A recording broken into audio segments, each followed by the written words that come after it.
Hi மக்களே, good morning, வணக்கம்.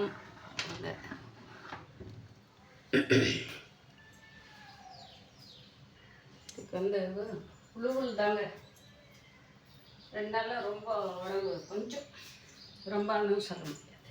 ஏன்னா அது வந்து கூலிங் அதிகமாகி ஹீட் அதிகமாகி கூலிங்கில் கொண்டு வந்து விட்டுருச்சு.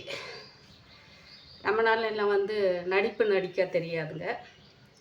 எது இருந்தாலும் போல்ட்டாக பேசி அதாவது பிடிக்கலன்னா சொல்லிடுறது தான் வாய் திறந்து. அது பின்னாடியே இருந்துட்டு இப்படி குத்துறது புஷ் பண்ணுறதெல்லாம் நம்மக்கிட்ட எப்பவுமே இல்லை. ஓகே,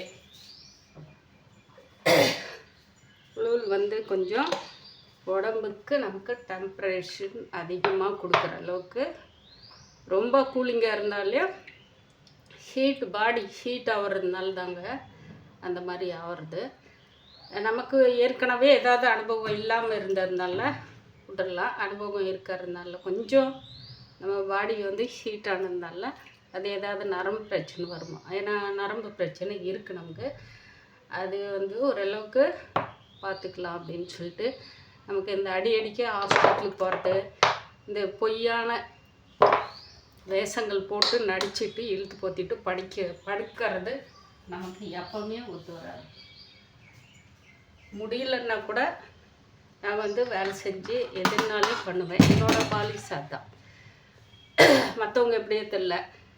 ஏன்னா நேற்று அதுக்கு முந்தி நமக்கு அதாவது வந்து இது எங்கள் தாத்தா பாட்டி எல்லாருமே கிராமத்தில் இருக்கிறவங்களுக்கு தெரியுங்க. குளிர் காய்ச்சல் வரும்போது அந்த நமக்கு ஒரு பதமான வெயில் அடிக்கும் இல்லைங்களா. அந்த வெயிலில் போயிட்டு இங்கே இருக்கிறவங்களுக்கு, ஏன்னா டவுன்லேயே வாழ்ந்து டவுன்லேயே பொழைச்சவங்களுக்கு தெரியாது. ஏன்னா அவங்க ரேஞ்சுக்கு நம்ம ரேஞ்சை வந்து கொண்டு வந்து விட முடியாது இல்லைங்களா. நம்ம பட்டிக்காட்டில் வந்து ஒரு கை நாட்டுங்க தாங்க நம்மலாம். அதனால குளிரில் இங்கேயே படுத்துட்டு இருக்கலாம். குளிரில் படுத்துட்டு கொஞ்சம் நம்ம வந்து மாத்திரை போட்டு படுக்கலாம். அந்த வெயிலில் போய் உக்காந்துட்டு வந்தோம்னா மறுபடியும் அந்த வெயிலுக்கே தான் கூட்டிகிட்டு போகும். அந்த பாடி அந்த கண்டிஷனுக்கு வரும். கொஞ்ச நேரம் பழகிடும் அது. அப்போ வந்து அந்த வெயிலில் காயக்கூடாது. வெயிலில் போய் உக்காந்தா மறுபடியும் உள்ளே வரும்போது குளிராகும். அதனால் இந்த மாத்திரை போட்டு உள்ளே இருந்தே அந்த கண்ட்ரோல் நம்ம வந்து சரிப்படுத்தணும் அப்படின்னு சொல்லுவாங்க. இது எனக்கு எங்கள் அம்மாவும் எங்கள் அப்பா தாத்தா பாட்டி எல்லாருமே இது வந்து கிராமத்தில் இருக்கிறவங்களுக்கு தெரியும். இங்கே இருக்கிற பிள்ளைங்க இன்றைக்கி இருக்கிற ஜென்ரேஷன்லாம் அவங்களுக்கு தெரியாது. இல்லை நம்ம வந்து ஓடி போய் அங்கே போய் நிற்கணும்னா அவசியம் இல்லை. அது வந்து ரொம்ப என்னவோ பதமாக நம்மளை பார்த்து எப்படின்றவங்களா தான் அது ஒரு காலத்தில் அப்படி ஒருத்தர் தேவைப்படும் போது அந்த மாதிரி யூஸ் பண்ணிக்கிறாங்க. இப்போ வந்து நம்ம இந்த அணியன் படத்தில் வர்ற மாதிரி தான் அடிச்சு பழக்கம். அந்த மாதிரி போச்சு. நம்ம படுக்கக்கூடாது அப்படின்னு சொல்லிட்டு நேற்றெல்லாம் போயிட்டு நம்ம அதெல்லாம் சரி பண்ணிட்டு தோட்டத்தில் நம்ம வந்து நம்ம குட்டியோண்டு இலைக்கு தந்த உருண்டன்றாங்க இல்லையா, வடகம் போட்டுக்கலாங்க, தாலி போடணும். அடுத்தது வந்து ஏன்னா அது உடனே பொரிஞ்சிடும், வெங்காயம் போட்டுடலாம். அது கருக விடக்கூடாது. அதெல்லாம் வெங்காயம் போட்டுங்களா அது ஈக்குவல் பண்ணிக்கும். கருக விடாமல் அவங்க பார்த்துக்கோங்க. லைட்டாக நமக்கு வந்து அங்கே தம்பிக்கிட்ட போயிட்டு அவன் ஹீட்ரு போட்டு தான் தண்ணி. நான் எப்பவுமே வந்து அதாவது ஏற்காடு குளிர்ன்றாங்களே அதில் கூட பச்சை தண்ணீர் தாங்க குளிப்பேன் நான். நமக்கு அதே பழைய தம்பி அங்கெல்லாம் மாலை போட்டிருக்கும் போதுலேருந்து நாங்கள் வந்து ரொம்ப வருஷமாக அப்படியே தான் யூஸ் பண்ணியிருக்கிறோம். இப்போ வயசானதுக்கப்புறமும் நம்ம அது நம்மளோட 100 வயசு வாழ்ந்தவங்கன்னா அந்த பழக்கத்தில் அப்படியே இருக்காங்க. அதாவது அவங்களோட பாடி கண்ட்ரோல் அதை சமப்படுத்தி அந்த நிலைமைக்கு உணவு வகையிலேருந்து இன்னமே மாறாமல் அப்படி இருக்காங்க. நம்ம அங்கே ஊருக்கு போயிட்டு வந்தால் அங்கே ஒரு 2 நாள் அது தண்ணி ஏன்னா அவங்களோட கம்பல்சரி குடிக்கணும். எல்லாம் எதுவுமே வந்து ஹீட்டர் தான் தண்ணி. அதனால் தாளிப்படகம் போட்டுருந்தேன். இது எண்ணெய் ஊற்றுனது வந்து நல்லெண்ணெய் தாங்க. நல்லெண்ணெய்ன்றது எள்ளெண்ணெய் தாளிப்படகத்துக்கு போட்டு அது கடுகு உளுத்தம்பருப்பு கொஞ்சோண்டு போட்டேன். தாளிப்பு வடகம் போட்டு வெங்காயம், பெரிய வெங்காயம் ஒரு 5-6 வெங்காயம் கட் பண்ணி வச்சுருக்கிறேன். கட் பண்ணி போட்டேன். கூட வந்து நமக்கு அந்த ஹீட் வந்து நமக்கு கொஞ்சம் மெயின்டைன் பண்ணுறதுக்கு, ஏன்னா வரமல்லி இதே தான் நான் நிறைய யூஸ் பண்ணுவேன். அது இல்லாமல் நமக்கு வந்து 2 நாளும் வந்து ஓவர் டோஸ், அந்த டோஸ் போட்டு 10 நிமிஷம் நமக்கு அந்த வந்து கூலிங்கை வந்து கண்ட்ரோல் பண்ணி பாடிக்கு ஹீட் கொடுக்குது. அந்த பவர்ஃபுல் மாத்திரை தான் நான் வந்து 2 நாளும் இன்னும் ஒரு செட்டு போடலைங்க. ஏன்னா நமக்கு வந்து பார்த்துக்கணும். அப்புறமா உள்ளற எல்லாம் பொங்கி நம்ம சாப்பாடெல்லாம் ஒரு இதாக சாப்பிட்டு இப்பெல்லாம் முன்னேறணும். கொஞ்சம் கொஞ்சம் முன்ன கூட எடுத்துக்கிறேன். ஏதாவது ஒரு நாளில் தான் விட்டு போயிடுவேன், எடுக்காமல் போயிடுவேன். அதுக்கு தகுந்த மாதிரி பிஸ்கட்டு ஏதாவது வாங்கி தண்ணி நிறைய குடிச்சிட்டு பார்த்துக்குவோங்க. ஏன்னா மிஷினில் 1-2 ஏதாவது தைக்கிறதுக்கு உட்காருறதுனால. அதனால் தேங்காய் வந்து அப்படியே திரும்பி போட்டுருக்கிறேன். தக்காளி நிறைய போட்டு கொள்ளு நம்ம வந்து ரசம் மாதிரி குழம்பு மாதிரியும் சாப்பாட்டுக்கு வச்சு சாப்பிட்லாம் அப்படின்னு சொல்லிட்டு ஒரு ஐடியா பண்ணிவிட்டு கொள்ளு போட்டு நல்லா வறுத்து பூண்டு நிறையா போட்டு மஞ்சத்தூளும் விளக்கெண்ணையும் ஊற்றி இது சாப்பிடும்போது நம்ம அந்த மாத்திரை சாப்பிடும்போது வயிற்று புண்ணை வந்து நம்ம தேங்காயும் நிறைய வந்து வெங்காயம் போட்டுக்கலாம். இதெல்லாமே நம்ம கொஞ்சம் கண்ட்ரோல் கொண்டு வந்துடும்.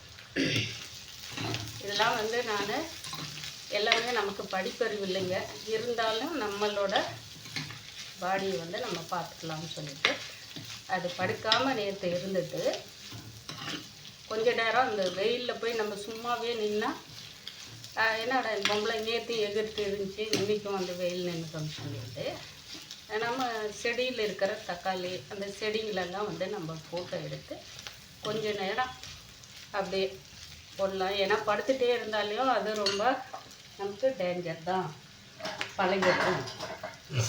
ஒரு நாள் தூங்கினாலே அதே பழக்கம். இப்போ நிறைய பேர் போயிட்டு மத்தியானத்தில் தூங்குறாங்களா, வீடியோ பார்க்குறாங்களா, அதெல்லாம் அவங்களோட இது. அந்த 2 மணி ஆனால் படுக்கிற பழக்கம் நிறைய பேருக்கு உண்டு. அது அவங்க அப்படியே காலங்காலமாக பழகிட்டு வந்துட்டாங்க இல்லையா.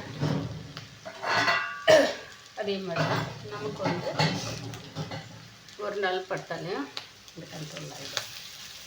அப்போ நேற்று வந்து டைமெல்லாம் பார்க்கலைங்க. 2 இட்லி ஒரு தோசை சாப்பிட்டு காக்காய்க்கு மறுபடியும் கொண்டு போய் ஒரு இட்லி வச்சுட்டு நேற்று இத்தனைக்கும் வந்து அமாவாசை, நிறைஞ்ச அமாவாசை, என்னால் முடியல. நம்ம தாத்தா பாட்டி அப்பா எல்லாருக்கிட்டையும் பிரார்த்தனை பண்ணிட்டு சரி கொண்டு போய் வச்சுட்டு வந்துட்டேன். அவங்க எல்லாருமே சாப்பிட்டாங்க. அந்த வீடியோ எடுத்துக்கு ஒன்றா தான் நேற்று நல்லா தானே இருந்தீங்க, வீடியோ எடுத்துன்னுக்கிறீங்க, அதை பண்ணியிருக்கிறீங்க, ஃபோட்டோ போட்டு. இப்போ நான் இது சமைக்கும்போது வலிக்காத, அது எடுக்கும்போது தான் வலிக்குமா, கை கால் முடங்கி போயிடுமா. எப்படியெல்லாம் பேசுகிறாங்க பாருங்க, அவ்வளோதான். அதாவது வந்து ஒருத்தர் வந்து எப்படி இருக்கீங்க என்ன இருக்கீங்கன்னு சொல்லிட்டு அதை கேட்கறதுக்கு ஒரு 24 மணி நேரமாக மற்றவங்க கூட பேசுறதுக்கு, பல்லு கட்டுறதுக்கு, சிரிக்கிறதுக்கு. ஏன்னா அதில் பணம் வருதுல்ல. நம்மக்கிட்ட ஆலோன்னு சொல்கிறதுக்கு என்ன பணமாக இருக்குது, இல்லை வேறு ஏதாவது கிடைக்கும், ஒன்றும் இல்லை. அதனால என்ன போயிட்டு அப்படின்னா, இல்லை மற்றவங்ககிட்ட லட்சமாக கொடியாக சொத்து பத்து வருதுன்னா அவங்களுக்கு இப்போ காலம் தூக்கி உக்காந்துக்கிறத நியாயந்தாங்க. ஏன்னா மற்றவங்கள வந்து உதாசீனம் படிக்கக்கூடாது இல்லை. ரொம்ப நம்மளை எதில் எந்த விஷயத்துலையுமே தொந்தரவு பண்ணுறதில்ல. உரிமையாக இருக்குன்னு கேட்குறாங்க, இல்லைன்னும் போது கத்திட்டு முன்னாடி இருக்கிறாங்க. நம்ம பண்ண துரோகத்துக்கு நம்ம மூடிட்டு அப்படியே சைலண்ட்டாக போயிட்டுக்கிறோங்க அப்படின்னு சொல்லி நினச்சிக்கணும். அது ஒரு ஃபோனு. ஏன்னா நாங்கள் ஒரு 10 கிலோமீட்டர் தூரத்தில் இருக்கிறோங்க. அதனால ஃபோன் அடித்து கேட்கணும். எப்படியெல்லாம் காரணங்க, அந்த நம்மெல்லாம் அப்படி இல்லைங்க. எப்பவுமே ஒரே மாதிரி தான். நமக்கு பாடம் கற்றுக் கொடுத்துருக்குறாங்க இல்லையா, அதனால அந்த கேள்வி வருது. எப்போ ஒரே மாதிரி வயிறு நிறைய சாப்பாடு போடலன்னாலே எனக்கு தாழ்ந்தது ஏழைக்கு தந்த எல்லோருண்டே இவ்வளோதான் அப்படின்னா யாரும் கத்தவும் மாட்டாங்க, அப்படியே கொளிச்சிட்டும் தெரிய மாட்டாங்க. நாயும் மாற மாட்டாங்க, பேயவும் மாற மாட்டாங்க, சனினாவும் மாற மாட்டாங்க. சரிங்களா? அவங்களுக்கு இருக்கும். எனக்கு கொண்டு வந்து இவ்வளோ எங்களுக்கு கொட்டலன்னு சொல்லிட்டு யாரும் கேள்வியும் கேட்க மாட்டாங்க. ஸோ இது எல்லாமே நல்லா வந்து மவந்துருச்சு. மனுஷாலும் எப்படியெல்லாம் பேசுகிறாங்க பாருங்கள். அது அவங்களுக்கு வந்தால் நஷ்டம், மற்றவங்களுக்குன்னா தக்காளி சட்னி. இது இப்போ இந்த ஜெனரேஷனுக்கு தகுந்த மாதிரி பேசிட்டு இருக்கிறாங்க. எப்படியெல்லாம் வருது பற்றி எவ்வளோதான் அதாங்க. பரவாயில்ல, ஒவ்வொன்றுத்துலேயும் நமக்கு எல்லாமே முடிஞ்சு போச்சு. எல்லாமே கற்றுக் கொடுத்து எல்லாம் பாடம் வந்து எல்லாத்துலேயும் நம்ம சொல்லிட்டாங்க. இன்றைக்கி வந்து சாப்பாடு இதெல்லாமே வந்து நமக்கு இப்போ இதில் வந்து தேங்காய் வெங்காயம் நிறைய போட்டு சாப்பிட்றது நம்ம மாத்திரை எடுத்துக்கும் போது இதெல்லாம் அவசியம் தேவை. தயிர் போட்டு சாப்பிட்லாம். சும்மா அது சளி பிடிச்சிரும், அதெல்லாம் பாடி ரொம்ப ரொம்ப ஹீட் ஆகும்போது தான் தூக்கி விட்டு தான் நமக்கு சாப்பாடு வடிச்சிட்டுங்க. வடித்து சாதம் கஞ்சி இருக்குது, சூடாக கஞ்சி இருக்குது, நம்ம கரைச்சி குடிக்கலாம். எது வேணுனாலையும் பண்ணிக்கலாம். ஆனால் நைட்டு வந்து ப்ரெட்டு வந்து 2 ப்ரெட்டு சூடு பண்ணி சாப்பிட்டேன். ஒரு இட்லி இருந்தது, அந்த இட்லியும் கொண்டு போய் இப்போ காலையில் அவங்க யாராவது வருவாங்க, அவங்க வந்து நமக்கு சவுண்டு விடுவாங்க. அதனால அவங்களுக்கு வச்சுட்டு ப்ரெட்டு இருக்குது. இப்போயும் பாருங்கள், டிக்கர்ஷன் காலையில் போட்டு வச்சது இப்போ 3 நாள் ஆச்சு. நான் ஏன் டிக்கர்ஷன் வச்சு இந்த டிக்கர்ஷன் சூடு பண்ணி 3 ப்ரெட்டை வந்து சூடு பண்ணி சாப்பிட்டு போயிட்டோம்லன்னா மத்தியானத்துக்கு இது வந்து இன்றைக்கி தம்பி வந்துடுவான். மாவும் இருக்குது, அவன் சாப்பாடு கூட சாப்பிடலாம், இல்லையா தோசை கூட ஊற்றிக்கலாம். இதுதான் மத்தியானத்துக்கு சாப்பாட்டுக்கு எடுத்துகிட்டு போயிடுவாங்க. நம்ம இந்த தேங்காய் மென்று சாப்பிடும்போது, ஏன்னா தேங்காய் வந்து அதிகமாக இதில் வந்து சூடாக மீடியமாக தான் இருக்கும். நமக்கு குடல் புண்ணு ஆற்றுறதுக்கு தேங்காய் எண்ணெய் ஒரு வகையில் நன்மைகள் தான். அது எல்லாமே நம்ம சமையல்லேருந்து எல்லாமேங்க என்னோட கருத்தில் நான் பார்த்து எது இருந்தாலும் நம்ம உடம்புக்கு ஏற்றுக்கும் அப்படின்னு சொல்லி தான் செஞ்சுட்டு இருக்கேன். அப்போயாவது நான் வந்து காய்ச்சல் வந்துருச்சு, குளிர் வந்துருச்சு, எதுக்கெல்லாம் நினச்சதுக்கெல்லாம் முடங்கிட்டு படுக்கணும்னு சொல்லிட்டு அவசியம் இல்லைங்க. எனக்கு முடியலன்னா கூட தைரியமாக எழுந்திரிச்சு ஓடிப்பாடி செய்வேன். ஏன்னா எதுக்கு பயப்பட்டேன்னா, நம்ம தனிமாக இருக்குது, ஏதாவது ஒன்று இழுத்துட்டு தொங்கிட்டு கிடக்கிறத விட பட்டுன்னு ஏதாவது முடிஞ்சிட்டா பிரச்சனை இல்லை. அதுக்கோசரம் தான் பயந்துட்டு அந்த மாதிரியான, ஏன்னா ஓவரு கூலிங்கு ஹை லெவலில் போயிட்டு அவர் இது சொல்கிறாங்க இல்லைங்களா டாக்டர், அந்த மாதிரி ஆயிடுச்சு. மாத்திரை கடவுள் புண்ணியத்தில் அப்படியே டெம்பரேச்சர் வந்து லெவல் கொண்டு வந்துருச்சு 10 நிமிஷத்தில். ஏன்னா அந்தளவுக்கு பவர்ஃபுல் டோஸ் தான். அதாவது சாப்பாடு வந்து நம்ம பார்த்துக்கணும் அப்படின்னு சொல்லிட்டு விட்டேன். அது நம்ம வெயிலில் போய் நிற்கிறதுக்கு, ஏன்னா மறுபடியும் அந்த வெயிலில் சுகமாக இருக்கும். அந்த வெயில் நமக்கு உள்ளே வரும்போது குளிராகும். அது எல்லாருக்கும் நிறைய பேருக்கு தெரியும். தெரியாத மாதிரி நடிக்கிறவங்களுக்கு நம்ம சொல்ல முடியாது. அதனால தான் வெயிலில் போகல. அது நம்ம போயிட்டு கொஞ்சம் நான் குளிக்கல, இருந்தாலும் சாப்பிட்ட உடனே அந்த மாதிரி வந்தது. போயிட்டு சும்மா கை காலை வச்சுட்டு நம்ம இழுத்து போத்திட்டு படுக்கிறதோட கொஞ்சம் ஏதாவது செய்யலாம்னு சொல்லிட்டு சமைக்கும் போதும் வீடியோ எடுத்துகிட்டு 11 மணிக்கு மேலே நம்ம போய் எடுத்துகிட்டு வந்து படுத்தேங்க. டேப்லெட் போடல, எதுவுமே போடல. மணி 4:15 நான் எந்திரிக்கும் போது இந்த பக்கம் அந்த பக்கம் திரும்பி படுக்கலை. பகல் என்றைக்குமே அந்த உடம்புக்கு நான் அவ்வளோ சோம்பேறித்தனம் கொடுத்ததில்லை. ஆனால் அவ்வளோ உடம்பு வலி இருந்திருக்குது உடம்புக்குள்ளே. அவ்வளவும் வந்து தூக்கம் இல்லாமல் இருந்ததுனால தூக்கம் ஃபுல்லாக தூங்கிட்டேன். ஏன்னா நான் எந்திரிச்சதே வந்து தன்னை மாரி எந்திரிச்சு பார்த்தேன். அந்த மாதிரி ஒரு தூக்கம் வந்தது. அதை நம்ம அப்படியே உடம்புக்குள்ளே அப்போ அவ்வளோ வலி இருந்திருக்குதுன்னு சொல்லிட்டு நினச்சிட்டு இத்தனைக்கும் மாத்திரை போடல. அந்த மாதிரி வந்து நல்லா தூங்கினேன். அது தூக்கன்றது இல்லை, நம்ம உடம்புக்குள்ளே அவ்வளோ ஒரு வலி இருந்திருக்குது.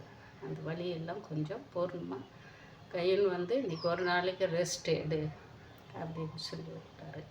நன்றி. நம்மளை என்றைக்குமே போற்றுவார்கள், தூத்துறவங்க தூத்துவாங்க, மெதிக்கிறவங்க மெதிக்குவாங்க. இன்றைக்கெல்லாம் கடந்து போயிட்டோம், எல்லாமே கடந்து வந்துட்டோங்க. பார்க்கலாம், எல்லாம் இருக்கும். நமக்கு முன்னாடின்னா அவங்களுக்கு பின்னாடி, அவ்வளோதான். பாய் மக்களே, இது வந்து இன்றைக்கி கொள்ளு ரசம் வச்சு சாப்பிட்றதுக்கு ஒன்று ஆகிடும். ஆனால் இது இப்போ நம்ம செய்கிறது இட்லி தோசை சாப்பாட்டுக்கும் 3க்கும் சேர்ந்துக்கிற மாதிரி ஒரு குழம்ப வச்சுருக்கேன்.